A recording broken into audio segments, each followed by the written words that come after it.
ዛሬ ጥቅሞቹን ብቻ ልነግራችሁ ነው የመጣሁት። ባጭሩ የመዝሙር 16 ጥቅሞች ምንድናቸው የሚለውን ልነግራችሁ ነው። ምክንያቱም ከመዝሙር 11 ጀምሮ እስከ 15 ለምን እንደተዘመረ ትላንት ስነግራችሁ ነበር። በዛው ነው የሚቀጥለው። ዛሬ የመዝሙር 16ን ወደ 7 የሚደርሱ ጥቅሞቹን እነግራችኋለሁኝ። የትም እንዳትሄዱ፣ ሰባቱንም ተከታተሉና ጥቅም ታገኛላችሁ። መዝሙረ ዳዊትን እየጸለያችሁ መፍትሄ ታገኛላችሁ። እስከ መጨረሻው ድረስ አዳምጡኝ። ወደ መጀመሪያው እንገባለን ማለት ነው። በስመ አብ ወወልድ ወመንፈስ ቅዱስ አሐዱ አምላክ አሜን። የመጀመሪያው የመዝሙረ ዳዊት መዝሙር 16 ጥቅም ጸሎታችን ቶሎ እንዲሰማ ማድረግ ነው። በመዝሙረ ዳዊት ውስጥ ብዙ ጸሎታችን ቶሎ እንዲሰማ የሚያደርጉ መዝሙሮች አሉ።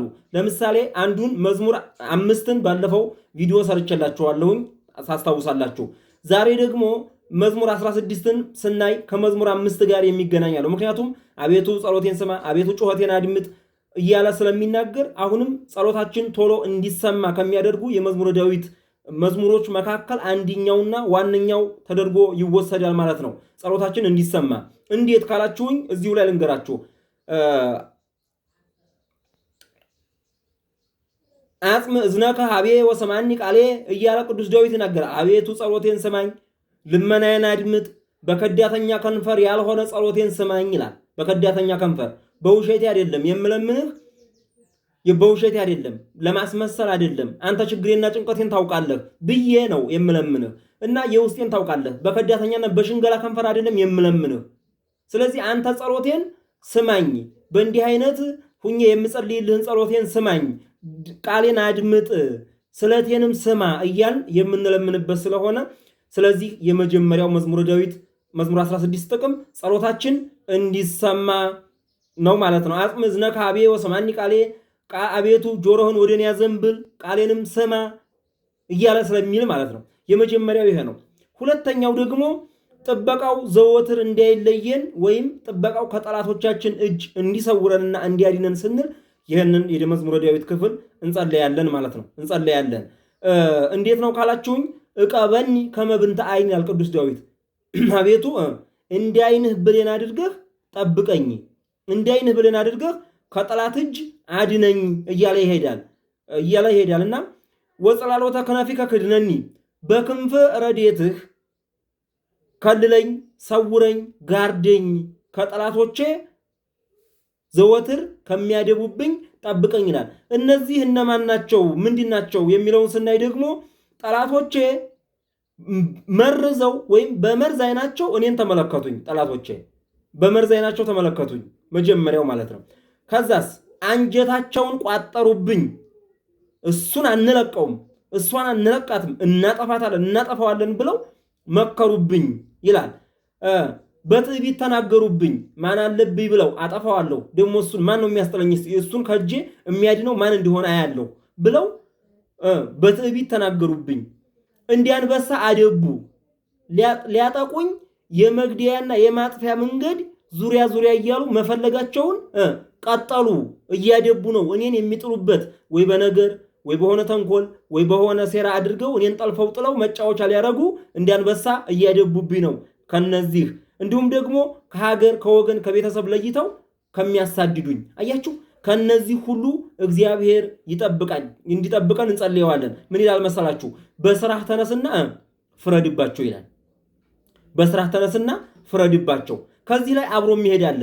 እግዚአብሔር ቶሎ እንዲፈርድልን ያደርጋል። ይሄ ጸሎት ማለት ነው። በዚሁ ጋር አብሮ የሚሄድ አቤቱ ተነስና በስራ ፍረድባቸው ይላል።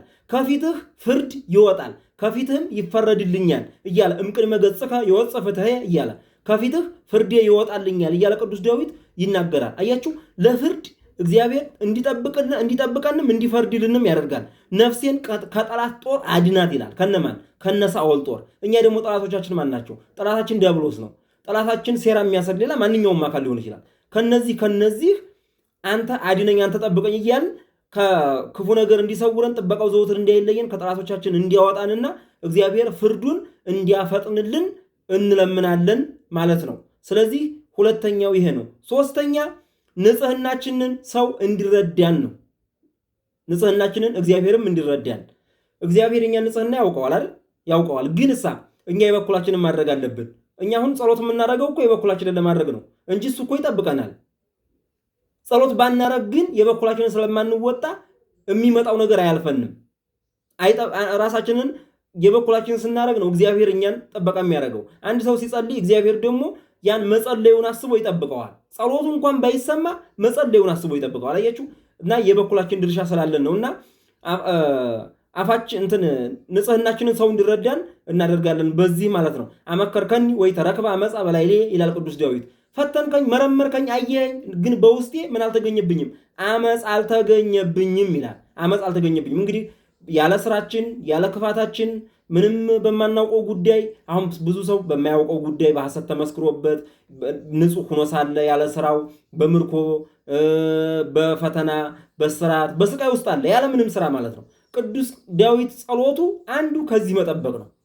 ከዚህ መጠበቅ ትናንትና የነበረውን ነግሬያቸዋለሁ። አታጣልፊኝ፣ የሰዎች ያለ ስራችን ከፍርደኞች ጋር አብሮ እንዳንጠለፍና እንዳንያዝ ብዬ ትናንት የሰራው ቪዲዮ ላይ አለላችሁ እና ልክ እንደዛ ሁሉ እውነታችንና ንጽህናችንን ቁመን ስንናገር ሰሚ እንዲናገኝ የሰዎች ልብ ክፍት ብሎ እንዲሰማን። አያችሁ የመዝሙረ ዳዊት ወይም የቅዱስ ዳዊት መዝሙር መንፈስ ቅዱስ የተሞላበት ነው። የሰውን የጨካኝን ሰው ልብ የምናራራው ጨካኝ ሰው ቁሞ እንዲሰማን የምናደርገው እንኳን በምንድን ነው? እኛ ላይ ያደረ መንፈስ ቅዱስ ካለ ነው። አያችሁ በዛ መንፈስ ቅዱስ አማካኝነት እውነታችን እንዲነገርና እውነታችን እንዲጣራ ማድረግ እንችላለን። ሰሚ እንኳ በሌለበት ታውቃላችሁ። የሶስናን ታሪክ በቅዱስ ሚካኤል አማካኝነት በዳንኤል አማካኝነት ቅዱስ ሚካኤል ሰይፍ ወርዶ እነዛን በውሸት ወንድ ይዛገኘናት ብሎ በሶስና ላይ የውሸት ክስ ከሰዋት መልአኩ መጥቶ አሁን ይሰነጥቃቸዋል ብሏቸው መጥቶ መልአኩ ሰንጥቋቸው የሄደው ሁለቱን ረበናት። ግን እሷ እኮ ምንም አይነት ሽማቅ ምስክር አልነበራትም። እግዚአብሔር መሰከረላት። አያችሁ እንደዚህ አድርጎ እግዚአብሔር እንዲደርስልን የማድረግ አቅም አለው ማለት ነው። ለምን አመፅና ክፋት ሳይገኝብን ያለ ስራችን እንዲያንጠመድ ያደርገናል ማለት ነው። ይሄ ነው ሶስተኛው። አራተኛ አፋችንን ግፍ ከመናገር ይጠብቃል። አሁን የአብዛኞቻችን ችግር ግፍ መናገር ነው። ሐሜት እናማለን፣ መጥፎን እናገራለን፣ ባልገባን ገብተን እንፈርዳለን። እንኳን ባልገባን በገባን እንኳን እንዳንፈርድ እኮ እንዳይፈረድባችሁ አትፍረዱ፣ በሰፈራችሁበት ቁና በዛው ይሰፈርላችኋል ተብለን ተነግረናል በወንጌል። እኛ ግን እንፈርዳለን። ከዚህ ከመፍረድ ለመዳን ጸሎት ማድረግ አለብን። ይህም አንዱ ጸሎት ማን ነው? መዝሙር 16 ነው። ምን ይላል መሰላችሁ? ከመ ይንብብ አፎዬ ግብረ እደጉ አለመህያው። አሁን አፌ ምንድነው የሚለው? የቀጥታ ይሄ ምንድነው የሚለው? አፌ የሰዎችን ስራ ወይም የሰዎችን ክፋት ወይም የሰዎችን ነገር እንዳይናገር ምንድነው ጠብቀኝ ነው። አንተን ከንፈሮችን ጠበቅኩ ወይም ደግሞ አንደበቴን ጠብቅ ነው። እንዲህ ስናደርግ ምን እያልን ነው? እግዚአብሔርን ይህን ጸሎት ስንጸልይ አንደበታችንን ከእንዲህ አይነት ነገር እንዲከለከል አርምሞን ባይሆንም ደግሞ መታገስንና ነገሮችን ማስተዋልን ይሰጠናል። በማንም ላይ እንዳንፈርድ እንሆናለን። አያችሁ ይሄ ነው አራተኛው ማለት ነው። አምስተኛ ጠላቶቻችንን እንድንወድ ያደርገናል። በጣም የሚገርም እኮ ነው። ጠላቶቻችንን እንድንወድ የሚያደርግ ነው የዚህ የመዝሙረ ዳዊት ክፍል ማለት ነው። ጠላቶቻችንን እንድንወድ ማለት ወይም ጠላቶቻችንን የምንወድ እንድንሆን ማለት እዚህ ላይ ምን ይላል መሰላችሁ? አነ አቀብኩ ፍናወ እጹባተ ይላል ቅዱስ ዳዊት። ስላንተ ብዬ ጭንቅ መንገዶችን ጠበቅኩ። እስከ ዛሬ ስነግራችሁ ነበረ። ጠላቱን ሳኦልን 2 ቀን አግኝቶት 2 ጊዜም ሁላ ሳይገድለው ትቶት ሄደ። እግዚአብሔር በቀባው ላይ እጄን አላነሳም ብሎ ትቶት ሄደ። ከዚህ በላይ ጭንቅ መንገድ ይመጠበቃል? ጠላቶቻችንን አግኝተን እንተዋቸዋለን? እንምራቸዋለን? ወንጌል ግን ጠላቶቻችሁን ውደዱ ይላል። ጠላቶቻችንን ወዳድ የምንሆነው በጸሎት ነው እንጂ እንዲሁ ዝም ብለን በመራቀቅና በመናገር አይደለም። አንዱ ጸሎት ደግሞ ይሄ ነው። እውነት ልንገራችሁ፣ ሰኞም የሰኞን፣ ማክሰኞ የማክሰኞን፣ ሮብ የሮብን፣ ሐሙስ የሐሙስን፣ ዓርብ የዓርብን፣ ቅዳሜ የቅዳሜን፣ እሁድ የእሁድን እያደረግን ዳዊትን በሳምንት አንድ ጊዜ ካደረስነው ከነዚህ ነገሮች ሁሉ ቅዱስ ዳዊት በቃል ኪዳኑ ይጠብቀናል፣ ከውዳሴ ማርያም ጋር ማለት ነው። ከውዳሴ ማርያም ጋር። ስለዚህ ይሄ በጣም ዋናው ነው፣ ጠላቶቻችንን እንድንወድ። ዳዊት እግዚአብሔር በቀባው ላይ እጄን አላነሳም ብሎ 2 ጊዜ እንኳን ሊገለው እየቻለ ምን አደረገው? ትቶት አለፈ። ማንን? ሳኦልን ትቶት አለፈ ማለት ነው። ስለዚህ